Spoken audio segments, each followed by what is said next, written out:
खुलुमबाय गोजोन फुंबिलिनि गासिबो बड'लेण्ड बुब्लिनि अनसायगिरिफोरखौ बरायग्रोबाय। दिनै 22 जानुवारि रबिबारनि फानजामुथिखौ फरायथिनो लादों आं खिलिखां ब्रह्मआ। फानजामुथिनि गिबियाव दं मेष राशि। गोसोआव साननाय खामानिखौ मावनो लुबैगोन, नाजायोब्ला मावनो लानाय खामानियाबो जाफुंसारनायनि मिजिं दं। वृष राशि। मोजां सान जानाय नङा, देहाया खस्थ' मोनगोन, देहानि जेंनायाव दुखु जानांगोन। मिथुन राशि। गुबुनजों जुजिनायाव जेननाय लागोन, जायखिजाया बादायलायनायावनो गोसोआ लोरबां मोनगोन। कर्कट राशि। बबेबा मोनसे खामानिनि थाखाय थांलाय फैलाय खालामनांगोन, समजों मुखुब थागोन, खामानियाव गोसो होथाबगोन। सिंह राशि। गोसोखौ हमथा, बायदिसिना खामानि मावफ्लांगोन, सम आरो थासारिखौ बुजिनानै सोलिनाया नोंथांनि साबसिन। कन्या राशि। न'खराव नांलाय खमलाय जागोन, एसे जेंनाखौनो गिदिर खालामगोन, दुखुजों समखौ बारहोनांगोन। तुला राशि।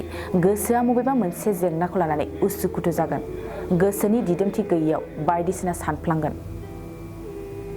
वृश्चिक राशि। समाजाव मान सन्मान बारायगोन, मोजां खामानि मावनानै बाख्नाय जागोन, गोसोआ देरहानाय मोनगोन। धनु राशि। न'खरनि जेंनाखौ लानानै दुखु जागोन, बिसि फिसानि फारसे बांसिन साननाय फैगोन, समा दुखुयै थांगोन। मकर राशि। फालांगिनि फारसे मोजां सान, जायखिजाया फालांगियावनो मुलाम्फा जागोन, न'खराव आय बांगोन। कुम्भ राशि। दिनैनि सानाव नोंथाङा हरखाब दावबायगोन, ओरैनो दावबायनानै रांखावरि खहा खालामना लागोन।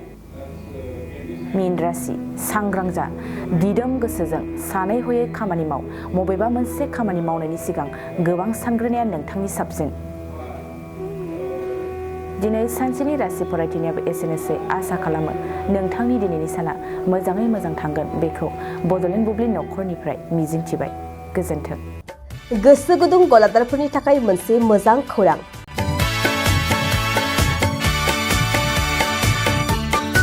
अदालगुरिनि रौता सारियालियाव खुंनो लानाय मिरु एबसुनि 50 बोसोरसालिया जथुमायाव एगजिबिसननि थाखाय गलादारफोरनिसिम जर'खा फोसावनाय।